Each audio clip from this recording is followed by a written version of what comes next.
Dom João elevou o Brasil à condição de Reino Unido, a Portugal e Algarves em 6 de dezembro de 1815. Essa medida objetivou, entre outros fatores, como eu falei pra você, com a expansão napoleônica e a família real se deslocando para o Brasil, você tem a abertura dos portos. Em 1815, o que acontece na Europa? O Napoleão ele é derrotado. Em 1815 acontece o Congresso de Viena, a ideia do Congresso de Viena era refazer o mapa europeu depois das conquistas do Napoleão. Mas ele queria retornar à ordem, à velha ordem absolutista. Então, quando foi lá refazer o mapa europeu, ele não queria pensar agora, aqueles países, quer dizer, os líderes, eles queriam manter, os reis queriam voltar ao seu domínio, mas a elite local falou assim, não.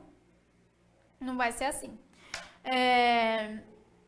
Então, você tem alguns princípios dentro do Congresso de Viena, como legitimidade, equilíbrio, restauração, compensação. São ideias que surgem por conta do Congresso de Viena.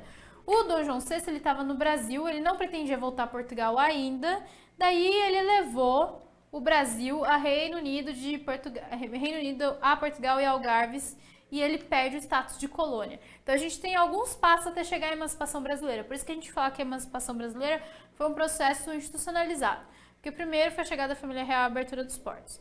Depois, a elevação do Brasil a Reino Unido, a Portugal e Algarves. E daí, em 1822, a gente tem a independência. Mas não foi como no México, que a população pegou em armas, ou não foi como na Argentina, ou não foi em outros países da América que você tem o Bolívar, São Martín, por exemplo. José Martí. Então, essa medida objetivou, entre outros fatores, atender uma exigência das Cortes de Lisboa, de acordo com os princípios liberais da Revolução do Porto. Não. A Revolução do Porto acontece em 1820. B. Impedir a ampliação do Império Francês nas Américas com as guerras por territórios coloniais austro-europeus. A França não está se preocupando agora com isso, ela está lidando com o problema dela lá.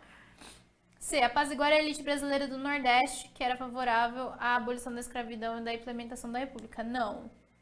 A população já se discutia abolição, tá? No Nordeste, ali na região da Bahia e tal, mas a medida de elevação do do Brasil a Reino Unido, a Portugal e Algarves não é por conta disso.